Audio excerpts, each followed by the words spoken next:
Hi hello അസ്സാം വലൈക്കും welcome back to your channel. പുതിയൊരു വീഡിയോയിലേക്ക് എല്ലാ കൂട്ടുകാർക്കും സ്വാഗതം. അപ്പോൾ എന്തൊക്കെ എല്ലാവരും വിശേഷം? എല്ലാവർക്കും സുഖമാണെന്ന് വിചാരിക്കുകയാണ്. അൽഹംദുലില്ലാ ഞങ്ങൾക്കും സുഖമാണ് കേട്ടോ. അപ്പോൾ നല്ല മഴ ഉണ്ടല്ലേ? ഇവിടെ നല്ല മഴയാണ് കേട്ടോ. അപ്പോൾ ഇന്നത്തെ വീഡിയോയിൽ നല്ല അടിപൊളി ഒരു ബ്രേക്ക്ഫാസ്റ്റിൻ്റെ റെസിപ്പി കാണിക്കുന്നുണ്ട്. അതേപോലെ തന്നെ ഒരു ഇറച്ചിച്ചോറിൻ്റെ റെസിപ്പിയും കാണിക്കുന്നുണ്ട് കേട്ടോ. നമ്മളൊരു സബ്സ്ക്രൈബർ വിളിച്ചിട്ടുണ്ടായിരുന്നു കേട്ടോ, ഇറച്ചിച്ചോറ് എങ്ങനെയാണ് വെക്കുക എന്ന് ചോദിച്ചിട്ട്. ഇപ്പോൾ എന്തുണ്ടാക്കണമെങ്കിലും നമുക്ക് യൂട്യൂബിൽ സെർച്ച് ചെയ്ത് നോക്കിയാൽ മതിയല്ലോ. പക്ഷേ നമ്മൾ യൂട്യൂബിൽ നോക്കി ഉണ്ടാക്കിയാലും എല്ലാം ഒന്നും ശരിയായിക്കൊള്ളണം എന്നില്ല അല്ലേ. ചിലതൊക്കെ ഫ്ലോപ്പായി പോവാറുണ്ട്. അപ്പോൾ ഞാൻ ഉണ്ടാക്കുന്ന ഒരു രീതിയിൽ ഇറച്ചിച്ചോറ് ഉണ്ടാക്കുന്ന ഒരു റെസിപ്പിയും കാണിക്കുന്നുണ്ട്. അപ്പോൾ എന്തായാലും നിങ്ങൾ വീഡിയോ ഒന്ന് സ്കിപ്പ് ചെയ്യാതെ തന്നെ കണ്ടോട്ടോ. അതേപോലെ നമ്മളെ വീഡിയോ കാണുമ്പോൾ നിങ്ങൾക്ക് ഇഷ്ടപ്പെടുകയാണെങ്കിൽ ലൈക്ക് ചെയ്യാനും മറക്കരുത്. ലൈക്ക് ചെയ്യാനും കമൻറ്റ് ചെയ്യാനൊന്നും മറക്കരുത് കേട്ടോ. നമ്മൾ ടോപ്പ് കമൻറ്റിൽ വരുന്ന ആൾക്കാരെയാണ് ഗിവ് അവേയിൽ വിന്നറായിട്ട് തിരഞ്ഞെടുക്കുക. അതിൽ നറുക്കിട്ടിട്ട് ആർക്കാണോ കിട്ടുന്നത് ഓരെയാണ് നമ്മൾ വിന്നറായിട്ട് സെലക്ട് ചെയ്യുക. അപ്പം എന്തായാലും നിങ്ങൾ ചെറിയൊരു സ്റ്റിക്കറെങ്കിലും കമൻറ്റ് ഇടണം കേട്ടോ. അപ്പോൾ എല്ലാവർക്കും ഗിഫ്റ്റ് കിട്ടണം എന്നാണ് എൻ്റെ ഒരു ആഗ്രഹം. അപ്പോൾ എന്തായാലും ഒരു പ്രാവശ്യമെങ്കിലും നിങ്ങൾ ടോപ്പ് കമൻറ്റിൽ വരാതെ വെക്കൂല കേട്ടോ. എല്ലാ വീഡിയോക്കും കമൻറ്റ് ചെയ്യുകയാണെങ്കിൽ പഴയ വീഡിയോസിനൊക്കെ കമൻറ്റ് ചെയ്യുക കേട്ടോ. അപ്പോൾ ഞാൻ ചായക്കുള്ള വെള്ളം വെച്ചിട്ടുണ്ട്. ഇനി നമുക്ക് ബ്രേക്ക്ഫാസ്റ്റ് ഉണ്ടാക്കാം. അപ്പോൾ ഇന്ന് റവ വെച്ചിട്ടാണ് കേട്ടോ ബ്രേക്ക്ഫാസ്റ്റ് ഉണ്ടാക്കുന്നത്. അപ്പോൾ ഞാനൊരു മിക്സിൻ്റെ ജാറിലേക്ക് ഒരു കപ്പ് റവ ചേർത്ത് കൊടുക്കുന്നുണ്ട്. സോറി, ഒരു കപ്പല്ല കേട്ടോ, 1.5 കപ്പ് റവയാണ് ഞാൻ എടുത്തിട്ടുള്ളത്. അപ്പോൾ ഒരു കപ്പ് ആദ്യം ജാറിലേക്ക് ചേർത്ത് കൊടുത്തു. ഇനി ഒരു 1/2 കപ്പ് റവയും കൂടെ ഞാൻ ഇതിലേക്ക് ഇട്ട് കൊടുത്തിട്ടുണ്ട്. ഇനി നമുക്കിതിലേക്ക് ഒരു 1/2 കപ്പ് തൈര് ചേർത്ത് കൊടുക്കാം കേട്ടോ. അധികം പുളിയില്ലാത്ത തൈര് നോക്കിയിട്ട് ചേർത്ത് കൊടുക്കുക. ഇനി ഇതിലേക്ക് ഒരു കപ്പ് വെള്ളം കൂടെ ഒഴിച്ചു കൊടുക്കുക. സാധാ വെള്ളമാണ് കേട്ടോ എടുത്തിട്ടുള്ളത്, ചൂടുവെള്ളമൊന്നുമല്ല, പച്ചവെള്ളമാണ് എടുത്തിട്ടുള്ളത്.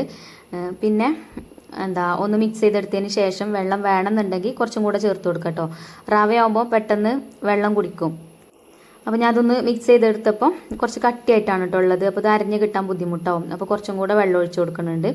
ഒരു 1/4 കപ്പും കൂടെ വെള്ളം ഇതിലേക്ക് ഒഴിച്ചു കൊടുത്തിട്ടുണ്ട്. റവ ചേർക്കുമ്പോഴേ വറുത്തതായാലും വറുക്കാത്തതായാലും ഒന്നും കുഴപ്പമില്ല കേട്ടോ. നല്ല ടേസ്റ്റുള്ള ഒരു ബ്രേക്ക്ഫാസ്റ്റ് ആണ്. അതേപോലെ തന്നെ നമുക്ക് പെട്ടെന്ന് തന്നെ ഉണ്ടാക്കിയെടുക്കാനും പറ്റും. അപ്പോൾ ഞാൻ ഇതിലേക്ക് ആവശ്യത്തിനുള്ള ഉപ്പും കൂടെ ചേർത്ത് കൊടുക്കുന്നുണ്ട്. ഇനി ഞാനിതൊന്ന് അടിച്ചെടുത്ത് കൊണ്ടിട്ട് കേട്ടോ. അപ്പോൾ അത് ഞാൻ നല്ലോണം ഒന്ന് അരച്ച് കൊണ്ടുവന്നിട്ടുണ്ട്. ഇനി നമുക്കിതൊരു ബൗളിലേക്ക് മാറ്റി കൊടുക്കാം. അപ്പോൾ നമ്മൾ ചേർത്ത വെള്ളമൊക്കെ കറക്റ്റാണ് കേട്ടോ. അപ്പോൾ അത് ഞാൻ ബൗളിലേക്ക് ഒഴിച്ചു കൊടുത്തിട്ട് ഒന്ന് അടച്ച് വെച്ചിട്ടുണ്ട്. റവ ചിലപ്പോൾ ഒന്നും കൂടെ കുതിരാനുണ്ടാവും. അപ്പോൾ അത് കുതിർന്ന് വരുന്ന സമയം കൊണ്ട് നമുക്ക് വേറൊരു പരിപാടി ഉണ്ട് കേട്ടോ. അപ്പോൾ ഞാനിവിടെ ഒരു പാൻ അടുപ്പത്ത് വെച്ചിട്ടുണ്ട്. അപ്പോൾ ഞാൻ കുറച്ച് നേരത്തെ ഒരു സവാളയും ഒരു പച്ചമുളകൊക്കെ അരിയണ കണ്ടില്ലേ. അപ്പോൾ അതൊന്ന് വഴറ്റിയെടുക്കണം കേട്ടോ. അപ്പോൾ അതിന് വേണ്ടിയിട്ട് ഞാനിത് അവിടെ ഒരു പാൻ അടുപ്പത്ത് വെച്ച് അത് ചൂടായപ്പോഴേക്ക് 1 സ്പൂൺ വെളിച്ചെണ്ണ ഒഴിച്ചു കൊടുത്തിട്ടുണ്ട്. പിന്നെ കുറച്ച് ഉഴുന്ന് ഇട്ട് കൊടുത്തു. അതേപോലെ തന്നെ കുറച്ച് നല്ല ജീരകവും ചേർത്തിട്ട് ഒന്ന് മൂപ്പിച്ചെടുക്കുന്നുണ്ട്. കരിയാതെ നോക്കണം കേട്ടോ, കരിഞ്ഞു കഴിഞ്ഞാൽ ടേസ്റ്റ് മാറും. അപ്പോൾ അതിപ്പോൾ മൂത്ത് വന്നിട്ടുണ്ട്. ഇനി നമ്മൾ അരിഞ്ഞു വെച്ച സവാള ചേർത്ത് കൊടുക്കുക. അപ്പോൾ ഞാനിവിടെ ഒരു സവാള കനം കുറഞ്ഞ് അരിഞ്ഞെടുത്തതാണ് കേട്ടോ അതിലേക്ക് ചേർത്ത് കൊടുത്തിട്ടുള്ളത്. പിന്നെ കുറച്ച് കറിവേപ്പിൻ്റെ ഇല അരിഞ്ഞു വെച്ചിനി, അതേപോലെ തന്നെ ഒരു പച്ചമുളകും അരിഞ്ഞു വെച്ചിട്ടുണ്ട്. അപ്പോൾ സവാള ഒന്നിങ്ങോട്ട് ആ എണ്ണയിലിട്ടൊന്ന് വഴറ്റിയെടുത്തതിന് ശേഷം അരിഞ്ഞു വെച്ച പച്ചമുളകും കറിവേപ്പിൻ്റെ ഇലയും കൂടെ അതിലേക്ക് ചേർത്തിട്ടൊന്ന് വഴറ്റിയെടുക്കുന്നുണ്ട്. അപ്പോൾ നമ്മളെ മാവുക്ക് നമ്മൾ ഉപ്പിട്ടതാണ്. ഇനി ഒരു സവാളയ്ക്കുള്ള ഉപ്പ് മാത്രം മതി കേട്ടോ. അപ്പോൾ കുറച്ച് ഉപ്പ് ചേർത്ത് കൊടുക്കുന്നുണ്ട്. പിന്നെ സവാള നല്ലോണം ഇങ്ങോട്ട് വഴറ്റിയെടുക്കേണ്ട ആവശ്യമൊന്നുമില്ല കേട്ടോ. ആ കളർ മാറുന്നത് വരെ വഴറ്റേണ്ട ആവശ്യമൊന്നുമില്ല. ജസ്റ്റ് ഒന്ന് ഇങ്ങോട്ട് സോഫ്റ്റായി കിട്ടിയാൽ മാത്രം മതി. അപ്പോൾ ഇതായിട്ടുണ്ട് കേട്ടോ. അപ്പോൾ നമുക്ക് ഈ പാൻ അടുപ്പത്ത് നിന്ന് വാങ്ങിയിട്ട് നമുക്ക് അപ്പം ചൂടാനുള്ള പാൻ അടുപ്പത്ത് വെക്കാം. ഞാൻ ഈ പാലപ്പച്ചട്ടിയാണ് കേട്ടോ വെച്ചിട്ടുള്ളത്. അപ്പോൾ അതൊന്ന് ചൂടാവും ചെയ്യട്ടെ. അപ്പോൾ തന്നെ നമുക്ക് നമ്മളെ മാവിലേക്ക് പിന്നെ നമ്മളിപ്പോൾ സവാളയൊക്കെ വഴറ്റിയെടുത്തല്ലോ, അത് മാവിലേക്ക് ചേർത്ത് കൊടുക്കാം കേട്ടോ. എന്നിട്ട് നല്ലോണം ഒന്ന് മിക്സ് ചെയ്തെടുക്കാം. അപ്പോൾ ആ ഒരു ചൂടിൽ തന്നെയാണ് കേട്ടോ ഞാൻ ഇതിലേക്ക് ഇത് ഇട്ട് കൊടുക്കുന്നത്. ഈ ഒരു ബ്രേക്ക്ഫാസ്റ്റിൻ്റെ കൂടെ നമ്മൾ കറിയൊന്നും ഉണ്ടാക്കിയിട്ടില്ലെങ്കിലും ഇങ്ങനെ തന്നെ കഴിക്കാൻ നല്ല ടേസ്റ്റാണ് കേട്ടോ. റവയല്ലേ, പിന്നെ അതിക്ക് ഇതേപോലെ സവാളയും പച്ചമുളകൊക്കെ വഴറ്റിയിട്ട് ചേർക്കുമ്പോൾ ഇത് ചുട്ടെടുക്കുന്ന സമയത്ത് ചുട്ട് കഴിഞ്ഞാൽ നല്ല ടേസ്റ്റാണ് കേട്ടോ. അപ്പോൾ നമ്മൾ റവ കൊണ്ടുള്ളൊരു ബൺദോശയാണ് കേട്ടോ ഉണ്ടാക്കുന്നത്. അപ്പോൾ ഇതുപോലെ ഒന്ന് മിക്സ് ചെയ്തെടുക്കുക. അപ്പോൾ നമ്മൾ സവാള വഴറ്റിയെടുത്തില്ലേ, ആ ഒരു സമയത്തേ അതിക്ക് കുറച്ച് കായപ്പൊടി ചേർക്കണം എന്ന് വിചാരിച്ചു കേട്ടോ. അത് ഞാൻ വിട്ടുപോയി. അപ്പോൾ കായപ്പൊടി ഞാനിപ്പോൾ ഇതിലേക്ക് ചേർത്ത് കൊടുക്കുന്നുണ്ട്. ഒരു നുള്ളു മതി. കായപ്പൊടിയും കൂടെ ചേർക്കുമ്പോൾ നല്ല ടേസ്റ്റാണ് കേട്ടോ ഈ ഒരു ബ്രേക്ക്ഫാസ്റ്റ്. അതേപോലെ തന്നെ ഇതിലേക്ക് അപ്പസോഡ ഉണ്ടല്ലോ, അപ്പസോഡ വേണമെങ്കിൽ ഒരു നുള്ളു ചേർത്ത് കൊടുക്കാം കേട്ടോ. ഇപ്പം തന്നെ ചുട്ടെടുക്കുന്നതുകൊണ്ടാണ് ഞാൻ അപ്പസോഡ ചേർത്തത്. നമ്മൾ മാവ് കുറച്ച് നേരം റെസ്റ്റ് ചെയ്യാൻ വെക്കുകയാണെങ്കിൽ അപ്പസോഡ ചേർക്കേണ്ട ആവശ്യമില്ല. പിന്നെ നമ്മൾ ചട്ടി ചൂടായിട്ടുണ്ട്. ചട്ടി ചൂടായപ്പോഴേക്കൊരു ലേശം വെളിച്ചെണ്ണ ഒഴിച്ചു കൊടുത്തിട്ടുണ്ട്. കുറച്ച് മതി കേട്ടോ, ഒരു 1/2 ടീസ്പൂണൊക്കെ മതി. എന്നിട്ട് നമ്മൾ ഉണ്ടാക്കി വെച്ച ആ ഒരു മാവൊന്ന് ഒരു തവി മാവ് ഒഴിച്ചിട്ട് ഇതുപോലെ ഒന്ന് അടച്ചു വെക്കുക. എന്നിട്ട് തീയൊന്ന് കുറച്ച് കൊടുക്കണം കേട്ടോ. അപ്പോൾ അടച്ചു വെക്കണോണ്ട് എളുപ്പം വേവും. പിന്നെ ഒന്ന് തിരിച്ചിട്ട് കൊടുക്കുക. ഇനി ഈ ഒരു ഭാഗം കൂടെ അതുപോലെ ഒന്ന് മൊരിയിച്ചെടുക്കുക. ഇനി ഓയിലൊന്നും ഒഴിക്കേണ്ട ആവശ്യമില്ല കേട്ടോ. നല്ല ടേസ്റ്റ് ആട്ടോ ഈ ഒരു ബ്രേക്ക്ഫാസ്റ്റ് കഴിക്കാൻ. ഞാൻ നേരത്തെ പറഞ്ഞ പോലെ തന്നെ കറിയൊന്നും വേണമെന്നില്ല. ഇങ്ങനെ തന്നെ കട്ടൻ ചായൻ്റെ കൂടെ കടിച്ചുകൂട്ടിയിട്ട് കഴിക്കുകയാണെങ്കിലേ നല്ല ടേസ്റ്റാണ്. പിന്നെ റവ ആയതുകൊണ്ട് എന്താ പറയുക, ഒരു പ്രത്യേക ടേസ്റ്റാണ് കേട്ടോ. കറി ഉണ്ടെങ്കിൽ ഒന്നും കൂടെ ടേസ്റ്റ് ആവും. അപ്പോൾ അത് വെന്തിട്ടുണ്ട് കേട്ടോ. അത് ഞാൻ അടുപ്പത്തുനിന്ന് വാങ്ങി വെച്ചു. ഇനി ഇതേപോലെ തന്നെ നമുക്ക് ബാക്കിയുള്ളതൊക്കെ ചുട്ടെടുക്കാം. ഇതുണ്ടാക്കാനേ ഒരുപാട് സമയമൊന്നും വേണ്ട കേട്ടോ. മാവൊക്കെ പെട്ടെന്നുണ്ട് റെഡിയാക്കി എടുക്കാൻ. നിങ്ങൾ കണ്ടില്ലേ, നമ്മളിപ്പോൾ അരിയൊക്കെ വെള്ളത്തിലിടാനൊക്കെ മറക്കുന്ന ദിവസങ്ങളിലൊക്കെ നമുക്ക് റവ കയ്യിലുണ്ടെങ്കിൽ പെട്ടെന്ന് ഉണ്ടാക്കിയെടുക്കാൻ പറ്റും കേട്ടോ. അപ്പോൾ നമ്മളെ മക്കൾക്കൊക്കെ ഒരുപാട് ഇഷ്ടപ്പെടുന്ന ഒരു റെസിപ്പിയും കൂടിയാണ്. അപ്പോൾ എന്തായാലും നിങ്ങളൊന്ന് ട്രൈ ചെയ്ത് നോക്കൊണ്ടിട്ടോ. അപ്പോൾ നമ്മൾ അപ്പോൾ ഇതാ തിരിച്ചിട്ട് കൊടുക്കാനായിട്ടുണ്ട്. അപ്പോൾ ഞാൻ ഇതും തിരിച്ചിട്ട് കൊടുത്തിട്ടുണ്ട്. ഇനി ഞാൻ ഒക്കെ ചുട്ടിട്ട് കാണിക്കട്ടോ. എപ്പോഴും ഇങ്ങനെ എല്ലാം ചുടുന്നത് കാണിക്കുമ്പോൾ വീഡിയോ ലെങ്ത്ത് കൂടുതലാവും ചെയ്യും. പിന്നെ നിങ്ങൾക്കും ബോറടിയേക്കാലും. അപ്പോൾ 2 റെഡി ആയിട്ടുണ്ട്. പിന്നെ മാവ് ഞാൻ ഒഴിച്ചു കൊടുത്തിട്ടുണ്ട് കേട്ടോ എനിക്ക്. അങ്ങനെ അത് ചുട്ടെടുക്കണതിൻ്റെ ഇടയിൽ അതിക്കൊരു തേങ്ങാ ചട്നിയും കൂടെ ഉണ്ടാക്കുന്നുണ്ട് കേട്ടോ. തേങ്ങാ ചട്നി ഉണ്ടാക്കിയാൽ നല്ല ടേസ്റ്റാണ് അതിൻ്റെ കൂടെ കഴിക്കാൻ. തേങ്ങാ ചട്നിയോ അല്ലെങ്കിൽ ടൊമാറ്റോ ചട്നിയൊക്കെ പറ്റും. പിന്നെ മക്കൾക്ക് കറിയില്ലാതെ ചിലപ്പോൾ ഇറങ്ങൂലല്ലോ. അപ്പോൾ എന്തായാലും ഞാനൊരു ചട്നി ഉണ്ടാക്കാമെന്ന് വിചാരിച്ചത്. തേങ്ങയും ചെറിയ ഉള്ളി അതേപോലെ തന്നെ കുറച്ച് മുളക് പൊടിയും ഒക്കെ ഇട്ടിട്ടൊന്ന് ചെറിയൊരു കഷ്ണം ഇഞ്ചി ഇട്ടിട്ടുണ്ട് കേട്ടോ. എന്നിട്ട് അരച്ചെടുത്തൊരു ബൗൾക്ക് ഒഴിച്ചു കൊടുത്തു. പിന്നെ അയക്കാണ് കേട്ടോ കടുക് വറുത്ത് ഇട്ട് കൊടുക്കുന്നത്. ഈ ചൂടുള്ള വെളിച്ചെണ്ണ ഇതിലേക്ക് ഇങ്ങോട്ട് ഒഴിച്ചു കൊടുക്കുമ്പോൾ ഉണ്ടല്ലോ ഈ തേങ്ങ കുക്കാവും ചെയ്യും. നല്ല ടേസ്റ്റുമാണ് കേട്ടോ. ഞാൻ വെറുതെ പറയല്ല, നിങ്ങളൊന്ന് ട്രൈ ചെയ്ത് നോക്കൊണ്ടിട്ടോ. ചിലർ ഈ തേങ്ങ തിളപ്പിച്ചെടുക്കും. തേങ്ങ തിളപ്പിച്ചാൽ അതിൻ്റെ ആ ഒരു ടേസ്റ്റ് പോവും. ഇത്രയ്ക്ക് ടേസ്റ്റ് ഉണ്ടാവില്ല. എങ്ങനെ ചട്നി ഉണ്ടാക്കി വെക്കൊണ്ടിട്ടോ, നല്ല ടേസ്റ്റാണ്. അപ്പം അത് ആയി. അപ്പോൾ തന്നെ ഇതാ നമ്മൾ അപ്പൊക്കെ ചുട്ട് കഴിഞ്ഞിട്ടുണ്ട്. അപ്പോൾ ഇതാ കണ്ടോ, നമ്മളിപ്പോൾ 1.5 കപ്പ് റവയല്ല എടുത്തത്, 7 അപ്പാണ് കേട്ടോ ഇതുകൊണ്ട് ഉണ്ടാക്കാൻ പറ്റിയിട്ടുള്ളത്. അപ്പോൾ നമ്മളെ വീട്ടിൽ കൂടുതൽ അംഗങ്ങളുണ്ടെങ്കിൽ അതിനനുസരിച്ചിട്ട് റവ ചേർത്ത് കൊടുക്കുക കേട്ടോ. ഞങ്ങൾക്കിപ്പോൾ ഇത് പാകമാണ്. 1.5 കപ്പ് റവ കൊണ്ട് ഉണ്ടാക്കി ബ്രേക്ക്ഫാസ്റ്റ് കേട്ടോ. അപ്പോൾ ഇതാ ഇതിൻ്റെ ഉള്ളൊക്കെ കണ്ടില്ലേ, നല്ല സോഫ്റ്റാണ്. നമ്മൾ എന്താ പറയുക, ഓട്ടട ഉണ്ടാവുമല്ലോ, ആരെടുത്ത ഓട്ടടയൊക്കെ ഉണ്ടാവില്ലേ, അതേപോലെ ഉണ്ട് കേട്ടോ. ഇത് ഇങ്ങനെ എന്താ കട്ട് ചെയ്ത് അതിൻ്റെ ഉള്ളിൽ കാണുമ്പോൾ. അപ്പോൾ കുറച്ച് ചട്നിയിൽ മുക്കിയിട്ട് കഴിക്കുകയാണെങ്കിൽ അടാറ് ടേസ്റ്റാണ് കേട്ടോ. അപ്പോൾ നമ്മൾ റെസിപ്പീസൊക്കെ ട്രൈ ചെയ്ത് നോക്കണ ഒരുപാട് കൂട്ടുകാരുണ്ട്. അപ്പോൾ അവർക്ക് വേണ്ടിയിട്ട് ഇതുപോലുള്ള നല്ല ടേസ്റ്റുള്ള ബ്രേക്ക്ഫാസ്റ്റും അതേപോലെ തന്നെ ചോറിന് നല്ല ഒഴിച്ചുകറിയും അങ്ങനത്തതൊക്കെ ഞാൻ അധികം വീഡിയോയിൽ ഉൾപ്പെടുത്താൻ ശ്രമിക്കലുണ്ട്. ഇനി ഇവിടുന്ന് അങ്ങോട്ടും അതേപോലെ തന്നെ നോക്കണ്ട കേട്ടോ. അങ്ങനെ ഞാനും ബ്രേക്ക്ഫാസ്റ്റ് കഴിച്ചിട്ടോ. എനിക്ക് ഒരപ്പേ കിട്ടിയതുള്ളൂ. മക്കൾക്ക് നല്ലോണം ഇഷ്ടപ്പെട്ടിട്ടുണ്ടായിന് കേട്ടോ. അപ്പോൾ എല്ലാവരും വയറ് നിറച്ച് കഴിച്ചു. അപ്പോൾ അവർ വയറ് നിറച്ച് കഴിക്കണ കാണുമ്പോൾ തന്നെ നമുക്ക് സന്തോഷമല്ലേ. അതിൻ്റെ കൂടെ നമ്മൾ ഏലക്കായൊക്കെ ഇട്ട് ഉണ്ടാക്കിയ കട്ടൻ ചായയും അടിപൊളിയാണ് കേട്ടോ.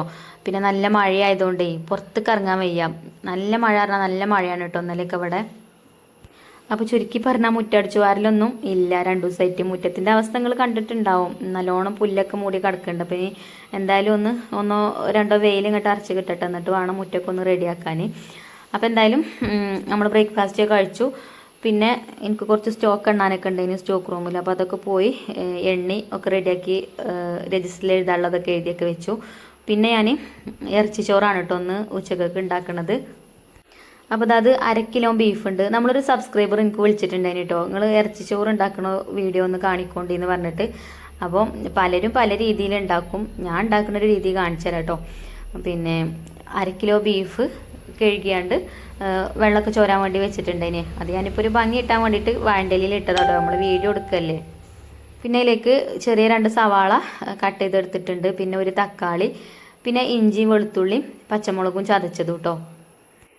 അപ്പം ഇനി നമുക്ക് ഇതൊക്കെ കുക്കറിലിട്ടിട്ട് ഒന്ന് വേവിച്ചെടുക്കണം. ഇങ്ങനെ പച്ചക്ക് ഇട്ടിട്ട് കുഴച്ചെടുത്തുകൊണ്ട് അങ്ങനെ വേവിച്ചെടുത്താലും മതി. മസാലപ്പൊടികളൊക്കെ ഇട്ടുകൊണ്ട് അങ്ങനെ വേവിച്ചെടുത്താലും മതി. അപ്പോൾ ഞാൻ ഇതൊന്ന് വഴറ്റിയെടുത്തിട്ടാണ് കേട്ടോ വേവിച്ചെടുക്കണത്. കുക്കറിലാവുമ്പോൾ പെട്ടെന്നുണ്ട് ബീഫ് ആവാനും. അതേപോലെ തന്നെ റൈസ് ഇതിലിട്ടിട്ട് തന്നെയാണ് നമ്മൾ വേവിച്ചെടുക്കുക. അപ്പോൾ ആദ്യം ബീഫ് വേവിച്ചെടുക്കാം. അപ്പോൾ ഞാനൊരു കുക്കർ അടുപ്പത്ത് വെച്ച് അതിലേക്ക് ഒരു 2 സ്പൂൺ സൺഫ്ലവർ ഓയിൽ ഒഴിച്ചു കൊടുത്തിട്ടുണ്ട്. പിന്നെ ഒരു 2-3 ഏലക്കായ, ചെറിയൊരു കഷ്ണം പട്ട, 2-3 ഗ്രാമ്പു അതും കൂടെ ഇട്ട് കൊടുത്തിട്ടുണ്ട്. പിന്നെ നമ്മൾ അരിഞ്ഞു വെച്ച സവാള ഉണ്ടല്ലോ അതും ചേർത്തിട്ട് ഒന്ന് വഴറ്റിയെടുക്കുകയാണ് കേട്ടോ. വട്ടുള്ള കുക്കറാകുമ്പോഴേ ഇങ്ങനെ കുക്ക് ചെയ്യുമ്പോൾ അതിക്ക് കാണും നോക്കിയാൽ. ഇത് നല്ല കുണ്ടുള്ള കുക്കറാണ് കേട്ടോ. അപ്പോൾ അതിക്ക് നോക്കിയാൽ അങ്ങോട്ട് കാണൂല. അപ്പോൾ ക്യാമറ അടുത്ത് കൊണ്ടുവന്ന് വെക്കണം. അപ്പോൾ ഞാൻ ആ സവാള വഴറ്റാൻ വെച്ചിട്ട് പിന്നെ നമുക്കിതിലേക്ക് ഉള്ള അരി ഒന്ന് വെള്ളത്തിലിട്ട് വെക്കാം കേട്ടോ. അപ്പോൾ ഞാൻ കൈമ റൈസാണ് എടുത്തിട്ടുള്ളത്. 2.25 കപ്പ് അരിയാണ് ഇട്ട് കൊടുത്തിട്ടുള്ളത്. അത് ഞാൻ ഒരു പാത്രത്തേക്ക് ഇട്ട് കൊടുത്തിട്ട് കഴുകിയിട്ട് കുറച്ച് വെള്ളം ഒഴിച്ച് വെക്കുന്നുണ്ട്.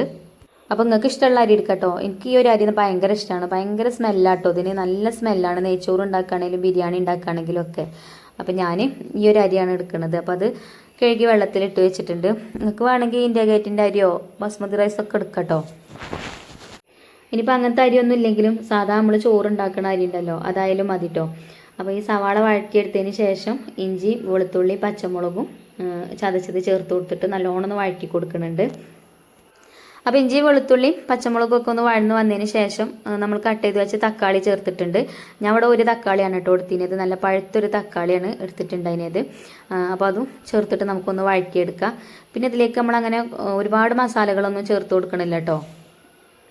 അപ്പോൾ ഇതാട്ടോ നല്ലോണം ഒന്ന് ഇതിലിട്ടൊന്ന് വഴറ്റിയെടുക്കണം. നല്ലോണം വഴന്ന് വന്ന് ആ ഒരു പച്ചമണക്ക് മാറി വന്നതിന് ശേഷം നമുക്ക് മസാലപ്പൊടികൾ ചേർത്ത് കൊടുക്കുക.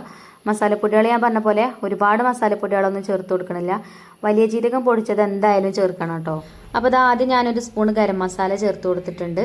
പിന്നെ നമുക്ക് എരിവിന് ആവശ്യത്തിനുള്ള മുളക് പൊടി ചേർത്ത് കൊടുക്കുക. ഞാനിവിടെ 1.25 ടീസ്പൂൺ മുളക് പൊടിയാണ് കേട്ടോ ചേർത്ത് കൊടുത്തിട്ടുള്ളത്. പിന്നെ 2 ടേബിൾ സ്പൂൺ മല്ലിപ്പൊടിയും ചേർത്ത് കൊടുത്തു. 1 ടേബിൾ സ്പൂൺ വലിയ ജീരകം പൊടിച്ചതും ചേർത്തിട്ടുണ്ട്. പിന്നെ ഗരം മസാല അല്ലെങ്കിൽ മീറ്റ് മസാല ചേർത്ത് കൊടുത്താലും മതി കേട്ടോ. അപ്പോൾ ഞാനിപ്പോൾ ഗരം മസാല ചേർത്തതുകൊണ്ട് പിന്നെ മീറ്റ് മസാല പിന്നെ ചേർത്തിട്ടില്ല. എന്നിട്ട് ഇതാ നല്ലോണം ഒന്ന് വഴറ്റിയെടുക്കേണ്ടത്. അപ്പോൾ ഇത്രയും പൊടികളാട്ടോ നമ്മൾ ഇതിലേക്ക് ചേർത്ത് കൊടുക്കുന്നത്. ഇനി ഈ പൊടികളെ പച്ചമണം മാറുന്നത് വരെ നല്ല രീതിയിൽ തന്നെ നമുക്കൊന്ന് വഴറ്റിയെടുക്കാം. പിന്നെ വേണമെന്നുണ്ടെങ്കിൽ ഒരു സ്പൂൺ നെയ്യും കൂടെ അതിലേക്ക് ചേർത്ത് കൊടുക്കാം കേട്ടോ. ഞാൻ നെയ്യ് ചേർക്കുന്നുണ്ട്, ലാസ്റ്റാണ് ചേർക്കുന്നത്. നമ്മൾ റൈസ് വേവിച്ചെടുക്കണ ആ ഒരു സമയത്താട്ടോ ചേർക്കുന്നത്. ഇപ്പോൾ ഇതാ മസാലപ്പൊടികളൊക്കെ ചേർത്ത് നല്ലോണം ഒന്ന് വഴറ്റിയെടുത്തിട്ടുണ്ട്. അതിൻ്റെ ആ ഒരു പച്ചമണക്ക് മാറി വന്നിട്ടുണ്ട് കേട്ടോ. ഇനി നമ്മൾ കഴുകി വൃത്തിയാക്കി വെച്ച ബീഫ് ഇതിലേക്ക് ചേർത്തിട്ട് നല്ലോണം ഒന്ന് മിക്സ് ചെയ്തെടുക്കാം. പിന്നെ ഉപ്പൊക്കെ നോക്കിയിട്ട് വേണമെന്നുണ്ടെങ്കിൽ ഉപ്പൊക്കെ ചേർത്ത് കൊടുക്കാം കേട്ടോ.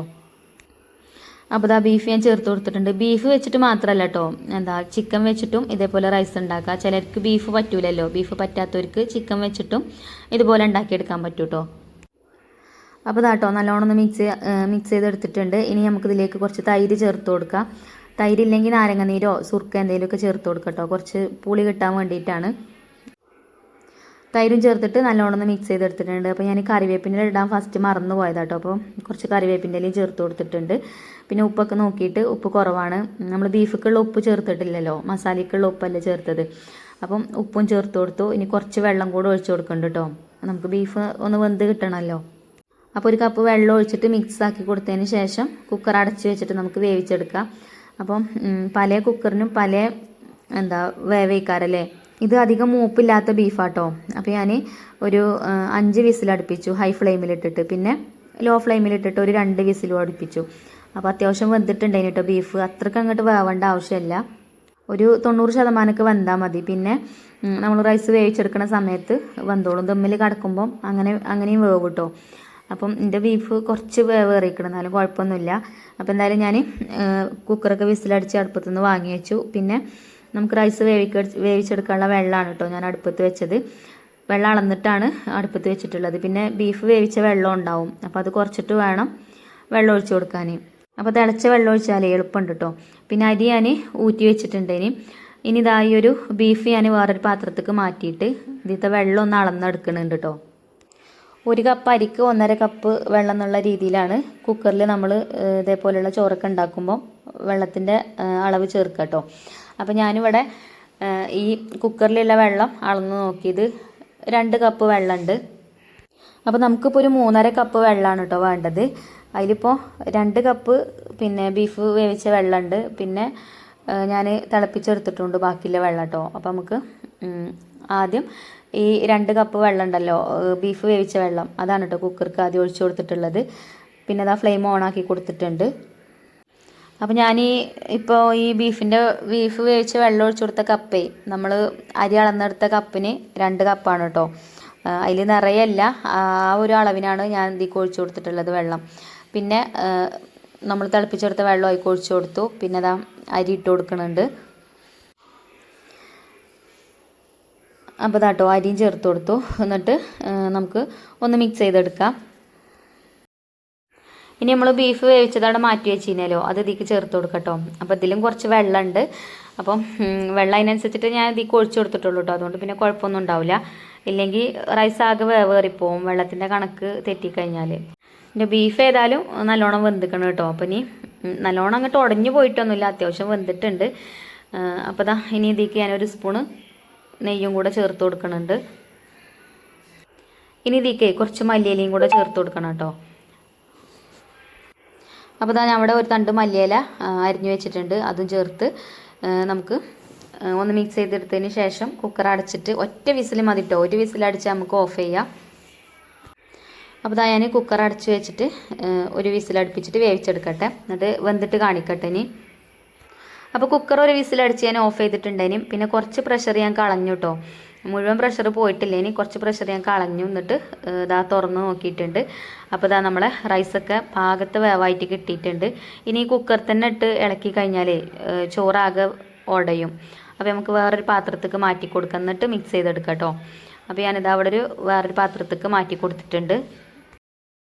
അപ്പോൾ കുക്കറിൽ നിന്ന് ചോറ് വേഗം മാറ്റിയിട്ടില്ലെങ്കിൽ അടിയിലുള്ള ചോറ് നല്ലോണം വെന്ത് കട്ടയാവും, മേലുള്ള ചോറ് അത്രക്ക് അങ്ങോട്ട് വേവില്ല. അപ്പം ഇതേപോലെ കുക്കറിൽ നിന്ന് മാറ്റി കൊടുത്തു കഴിഞ്ഞാൽ ആ ഒരു പ്രശ്നം ഉണ്ടാവില്ല കേട്ടോ. അപ്പോൾ ഇതാട്ടോ നല്ല സ്മെല്ലൊക്കെ വരുന്നുണ്ട്. അപ്പോൾ ഞാൻ ഇറച്ചി ചോറ് ഉണ്ടാക്കൽ ഇങ്ങനെയാണ് കേട്ടോ. പിന്നെ ബീഫ് കുറച്ച് വലിയ പീസാക്കിയിട്ട് കട്ട് ചെയ്തെടുത്തൊക്കെയാണെങ്കിൽ ഇതിൽ കാണാനുണ്ടാവും. പിന്നെ ഞാൻ പറഞ്ഞല്ലോ എൻ്റെ ബീഫ് കുറച്ച് നല്ലോണം വെന്തിട്ടുണ്ട് എന്നുള്ളത്. അപ്പോൾ വെന്ത് കുറച്ച് കുടഞ്ഞിട്ടുണ്ട്, അതുകൊണ്ട് അത്രക്ക് അങ്ങോട്ട് ബീഫ് ഇതിൽ കാണുന്നില്ല കേട്ടോ. പക്ഷെ കഴിക്കാൻ അടിപൊളിയാണ് കേട്ടോ, നല്ല ടേസ്റ്റ് ഉണ്ടായിന്, കുട്ടികൾക്കൊക്കെ ഒരുപാട് ഇഷ്ടപ്പെട്ടിട്ടുണ്ടായിന്. അപ്പോൾ നിങ്ങളെങ്ങനെയാണ് ഇറച്ചി ചോറ് ഉണ്ടാക്കലെന്നൊന്ന് കമൻറ്റ് ചെയ്യോണ്ടിട്ടോ. ഞാൻ ഈ ഒരു രീതിയിലാണ് ഉണ്ടാക്കൽ. അപ്പം എന്തെങ്കിലുമൊക്കെ മാറ്റങ്ങൾ ഉണ്ടെങ്കിൽ പറയുകൊണ്ട് നമുക്കിനി ഉണ്ടാക്കുമ്പോൾ ആ ഒരു രീതിയിൽ ഉണ്ടാക്കാമല്ലോ. അപ്പോൾ ഇതിലേക്ക് കുറച്ച് തൈരും ഉണ്ടാക്കിയിട്ടുണ്ട്, തൈര് സാലഡും ഉണ്ടാക്കിയിട്ടുണ്ട് കേട്ടോ. അപ്പോൾ നല്ല ടേസ്റ്റ് ഉണ്ട് ഇനി. അപ്പോൾ എന്തായാലും ഇന്നത്തെ വീഡിയോ ഇത്ര തന്നെ ഉള്ളൂ. ഇനി ഇൻഷാ അല്ലാ നമുക്ക് നല്ലൊരു വീഡിയോ ആയിട്ട് നാളെ കാണാം. അപ്പോൾ വീഡിയോ ഇഷ്ടപ്പെട്ടാൽ ഞാൻ എപ്പോഴും പറയുന്ന പോലെ തന്നെ ലൈക്ക് ചെയ്യാനും ഷെയർ ചെയ്യാനൊന്നും മറക്കരുത്. അതുപോലെ തന്നെ നമ്മളെ ചാനൽ ആദ്യമായിട്ട് കാണുന്ന ഏതെങ്കിലും കൂട്ടുകാരുണ്ടെങ്കിൽ ഒന്ന് സബ്സ്ക്രൈബ് ചെയ്ത് സപ്പോർട്ട് ചെയ്യുക. അതുപോലെ നിങ്ങളെ ഫ്രണ്ട്സിനോ ഫാമിലിക്കോ ഒക്കെ നമ്മളെ വീഡിയോ ഒന്ന് ഷെയർ ചെയ്ത് കൊടുക്കാനൊന്നും മറക്കരുത്. അപ്പോൾ ഇൻഷാ അല്ലാ നമുക്ക് അടുത്ത വീഡിയോയിൽ കാണാം.